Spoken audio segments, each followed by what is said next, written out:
At over 47 million pending cases, India has the largest number of pending court cases in the world. Given the availability of number of judges and number of courts, to dispense the current backlog of 47 million pending cases, India needs more than 324 years to clear the backlog itself. But is it what the solution that the justice seekers are looking from the judicial system in India? No.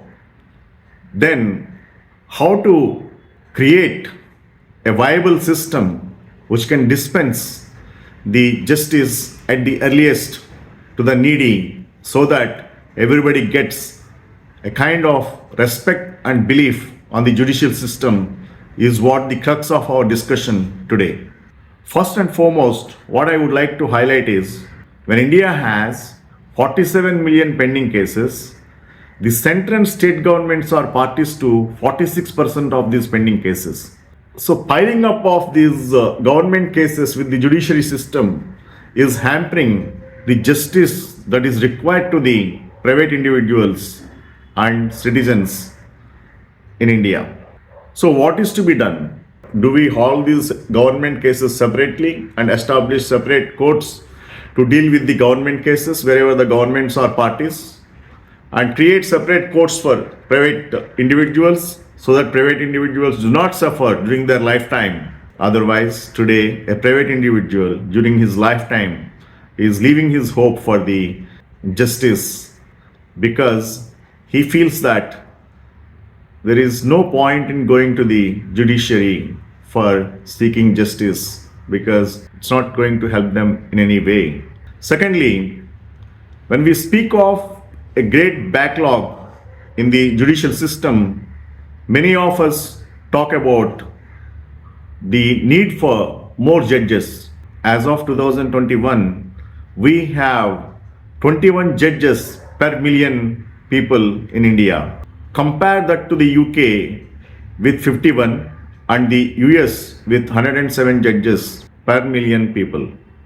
The tussle between the executive and the judiciary in deciding judicial appointments must also be resolved on a war footing basis, because judges appointed by judges cannot continue, though some may vouch. There should be a transparent system where the stakeholders of justice come together and select the judges in a more transparent manner is what the need of the hour than leaving the judicial system to a complete non-transparent way of appointing the judges.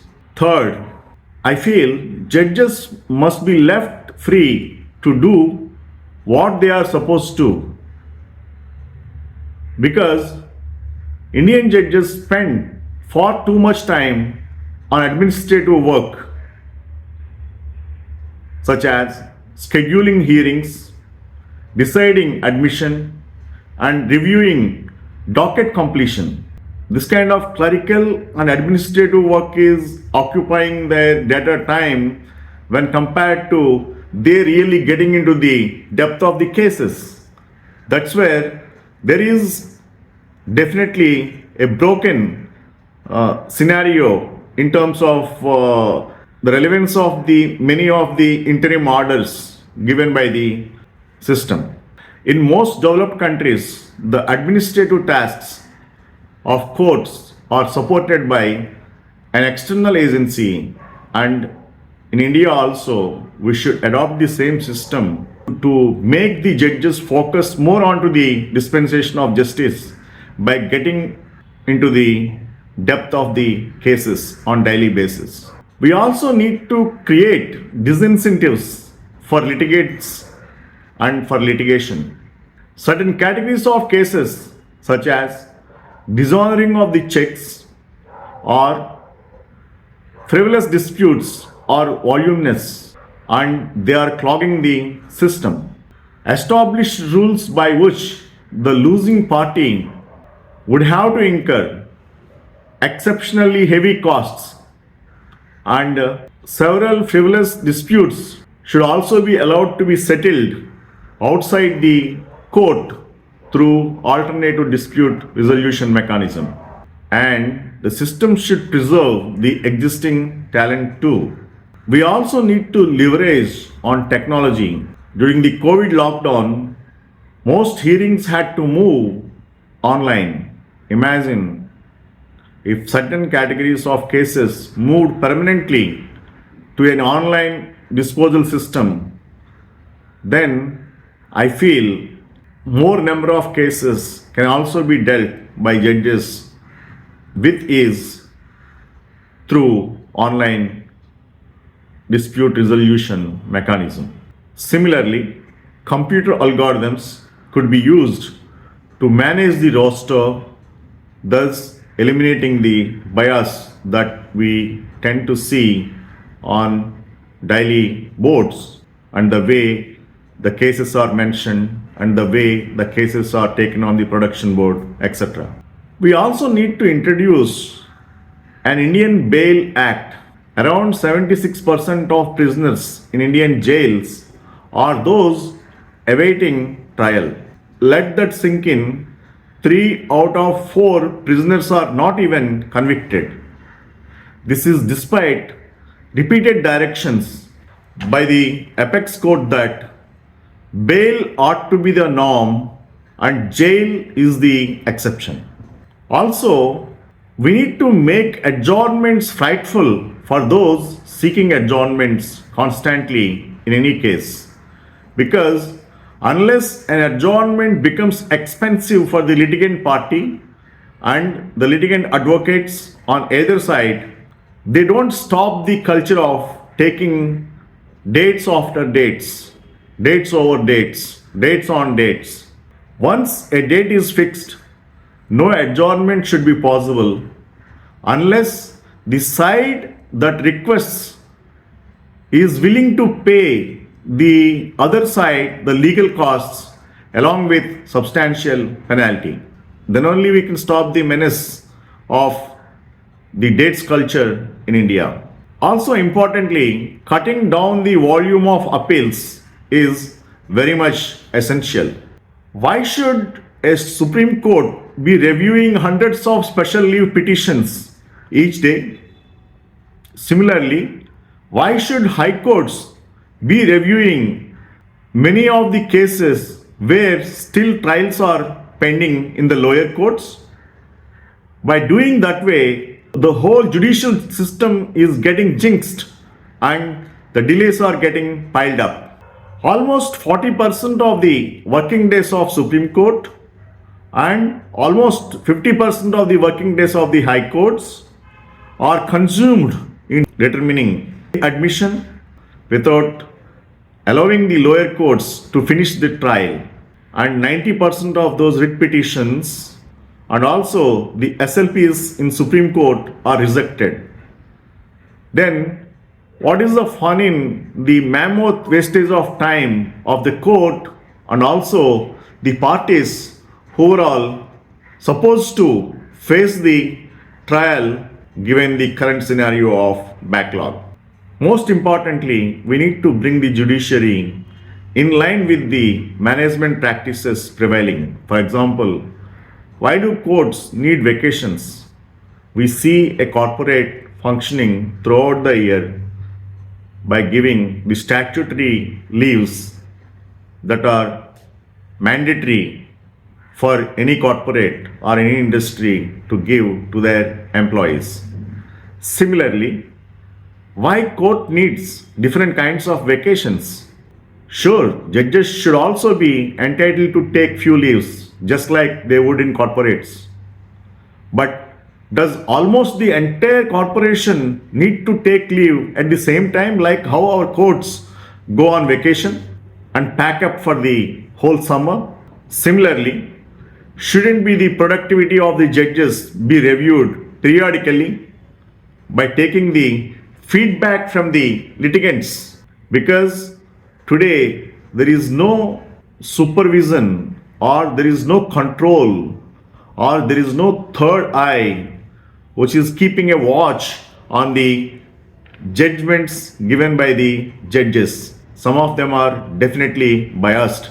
Some of them are not taking the required steps to deliver the justice in right time. Some of them are what you call may not be having the subjectual expertise, because litigations vary basically from subject to subject, and also litigations needs tremendous amount of knowledge on different subjects.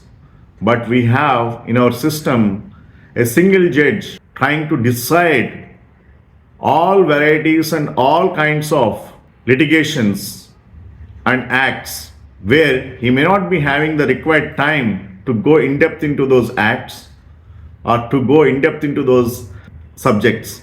That's where we need a selective subjective approach and also inculcation of continuous knowledge even to the judges on various subject matters and also on various acts. Otherwise, to make understand a judge on a particular act and also on a particular subject, if it takes too long time, then out of his learning curve, the dispensation may also take time. That's the reason we need to have specialization oriented, likewise a few acts expertise oriented judges for the speedy and fast delivery on fast track basis some of the key cases in India. Further, why can't there be a mechanism where the performance of the judges also be tracked by one supernumerary power above the judges? Some may say it may impact the independence of judiciary system. No, it will not impact any judge's ability to deliver his judgment independently at any given cost. But it may improve the quality of the judgments delivered by the judges and make the judges alert always while delivering the judgments. I wonder so that there is an immunity on the part of judges from the justice that they deliver. Such kind of immunity makes them more careless in delivering the judgments. If a judge is like a god, then everything is fine. But a judge is also a human being. He has his own limitations. He has his own learning curve. He has his own limited experience.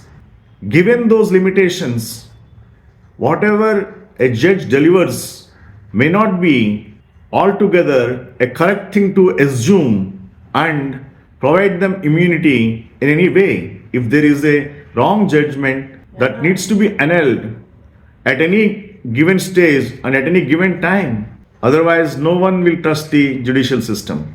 And another threat that majority of the judges use in the court halls is contempt of court. If we protect the judges under the pretext of contempt of court, when anyone can critique any other institution, then only preventing the courts from being critiqued under the threat of contempt of court may not be auguring well for the principles of natural justice. Further, we need to simplify the language used in the legal documents so that it can be understood by all. Most importantly, the judiciary and the executive cannot continue with their adversarial approach, because it was Kautilya, Chanakya, who wisely said that one wheel alone does not move the chariot. It is time to work for the good of the nation. That is an urgent prayer to all milords and to all the excellencies in the government. Thank you very much.